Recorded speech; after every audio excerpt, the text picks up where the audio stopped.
Raipur press club का होने वाला चुनाव अंततः एक बार फिर से टलता हुआ नजर आ रहा है। पंजीयक एवं फॉर्म्स सोसाइटी द्वारा दिए गए 60 दिनों में पुराने मतदाता सूची के चुनाव कराने के आदेश का पालन नहीं होने पर जिला प्रशासन ने अब स्वयं चुनाव संपन्न कराने का आदेश जारी कर दिया है और इस आदेश का अनुसार जो है अब जिला कलेक्टर द्वारा नियुक्त प्राधिकृत अधिकारी रायपुर प्रेस क्लब का चुनाव संपन्न करवाएंगे। प्रेस क्लब की सदस्यता और वोटर सूची से जुड़े विवादों के चलते इस साल चुनाव पुरानी मतदाता सूची के आधार पर ही संपन्न होगा।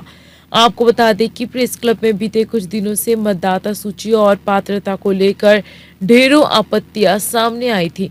इसके बाद मतदान की पूरी प्रक्रिया कलेक्टर कार्यालय की देखरेख में ही कराई जाएगी। जल्द ही चुनाव की तारीख, मतदान कार्यक्रम से संबंधित विस्तृत जानकारी दी जाएगी। हालांकि प्रेस क्लब के वरिष्ठ पत्रकारों में उत्साह देखने को मिल रहा है। पत्रकारों ने कहा कि हम इस फैसले का स्वागत करते हैं। अब जो भी निर्णय होगा वह रायपुर कलेक्टर द्वारा ही किया जाएगा, जो सभी के हित में होगा। फॉर्मेट सोसाइटी में हम लोग फर्जी मतदाता सूची को लेकर हम लोग ने शिकायत की थी और जिसमें मुख्य रूप से मैंने ही शिकायत की थी। जो विगत 8-9 माह से मैंने फॉर्मेट सोसाइटी में मतदाता सूची को लेकर मैंने शिकायत लगाई थी और शिकायत सही पाई गई थी। शिकायत में फिर फॉर्मेट सोसाइटी की संचालक पद्मिनी भोई ने 60 दिवस के भीतर में चुनाव कराने का आदेश किया था। उसके बाद भी आदेश की और उन्होंने अवहेलना की थी और उसके बाद में इन लोगों ने नई सदस्यता को लेकर 1000 रुपये और पुराने सदस्यों से 500 रुपये लेने का इन्होंने प्रेस क्लब के अध्यक्ष के द्वारा फरमान जारी किया गया था। उसको लेकर भी हम लोगों ने और इनके प्रेस क्लब के निर्णय को निरस्त करते हुए कलेक्टर को आदेश जारी किया है प्रशासक बैठाने का कि आप यहाँ पर सुचारू रूप से चुनाव हो, इसके लिए इन्होंने आदेश जारी किया है। देखिए, चुनाव को नहीं रोका गया है, चुनाव नियम से हो इस बात के निर्देश आए हैं और इसी बात के निर्देश 16 सितंबर को आए थे। नियम बना दिया गया था, लेकिन बार बार उसकी प्रेस क्लब के कार्यकारिणी द्वारा अवहेलना की गई। नए चुनाव अधिकारी बनाए गए, उनके द्वारा अवहेलना की गई और इसीलिए मजबूरन रजिस्ट्रार को नया आदेश देना पड़ा है। और क्योंकि निर्वाचन अधिकारी नियमों को और जो निर्देश है उसका पालन नहीं कर रहे थे, इसलिए अब प्रशासक बैठाकर चुनाव कराने के निर्देश हैं। चुनाव कहीं भी बाधित नहीं हुआ है, चुनाव पहले की तरह होगा। सूची जो है जिसमें विवाद था वो नए सिरे से जारी होगी और उस सूची में फिर से नामांकन होगा। सारे लोगों को भाग लेने का मौका मिलेगा, प्रचार करने का मौका मिलेगा। देखिए, रायपुर प्रेस क्लब एक परिवार है और जितने भी यहाँ सदस्य हैं वो परिवार की भांति ही रहते हैं। चुनाव प्रक्रिया एक सुचारू गति देने के लिए यहाँ पे रखी जाती है, जो बाधित कर दी गई थी और जो पुराने 125 नाम काटे गए हैं उसमें सबसे बड़ा विवाद था, क्योंकि वरिष्ठता की श्रेणी को भी नज़रअंदाज नहीं किया जा सकता।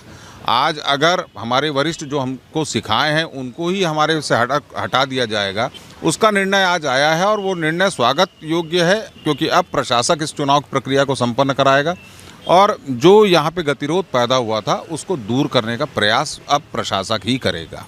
निर्णय तो सही हुआ है, क्योंकि चुनाव प्रक्रिया जिस समय से चालू हुई है, इस प्रक्रिया का पहले ही दिन से विरोध चालू हो गया था, क्योंकि कुछ मनमानियाँ तो चल रही थी। और ये सही भी है कि जो आदमी पिछले 20 साल से सदस्य था और एक अखबार में काम करते करते रिटायर भी हो गया, जिसको मुख्य निर्वाचन अधिकारी और अन्य लोग भी निर्वाचन से संबंधित और प्रेस क्लब के पदाधिकारी भी जानते हैं कि ये व्यक्ति जो है इस संस्था में काम किया है 20 साल और 20 साल काम करने के बाद ये सेवानिवृत्त भी हो गया है। लेकिन ऐसे सम्मानित सदस्यों की सदस्यता से नाम काट देना, और सबसे बड़ी बात यह है कि एक स्क्रूटनी कमेटी बनाई गई चुनाव के पूर्व। स्क्रूटनी कमेटी में जिन जिन लोगों को बनाया गया अपने साथ अपने हिसाब से रखना चाहिए और जहाँ तक कोशिश हो सके तो सरकारी आदमी को ही रखना चाहिए, ताकि चुनाव निष्पक्ष रूप से हो रहा है ये बोलने के लिए किसी को मौका ना दिया जाए। बस इतना ही कहूँगा, धन्यवाद। देखिए, उनको तो पहले ही गुमराह कर दिया गया, क्योंकि जब आपको पता है कि चुनाव की तारीख की जो तिथि थी वो 17 फरवरी थी, यदि आपका कार्यकाल 17 फरवरी को ख़त्म हो गया तो उसके बाद तो वो जो भी निर्णय ले वो औचित्यहीन है, पहली बात। दूसरी बात, हम खुद पत्रकार हैं, हम दुनिया को ज्ञान देते हैं, हम लोगों को रास्ता दिखाते हैं, तो हम कैसे रास्ता भटक सकते हैं। तो चलिए, बुलेटिन में फिलहाल इतना ही। खबरों के लिए आप देखते रहिए ग्रैंड न्यूज। नमस्कार। डॉक्टर RL हॉस्पिटल 125 बिस्तरों का आधुनिक सुविधाओं से सुसज्जित हॉस्पिटल। डायलिसिस की सुविधा विशेषज्ञ डॉक्टर की देखरेख में, सीटी स्कैन की सुविधा अनुभवी टेक्नीशियन द्वारा, फिजियोथेरेपी सेंटर, सर्व सुविधा युक्त ICU व 24 घंटे मेडिकल सुविधा उपलब्ध है। आधुनिक ऑपरेशन थिएटर व IVF लैब। रायगढ़ जिले का सर्वप्रथम टेस्ट ट्यूब बेबी सेंटर। हमारा पता है Gaushala road, police line, Raigarh. Mobile number 9179618171 व 9630001100।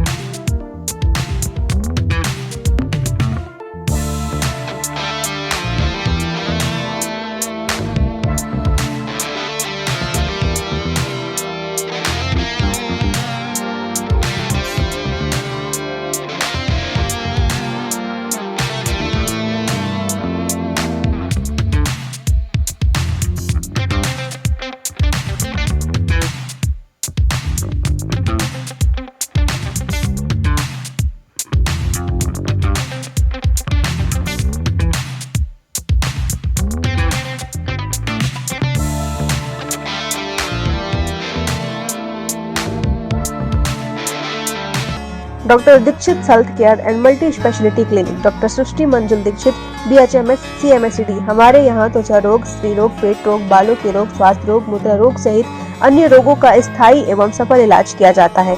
पथरी, बवासीर, बच्चेदानी की गांठ, हाइड्रोसिल ट्यूमर का बिना ऑपरेशन के ही उपचार उपलब्ध है।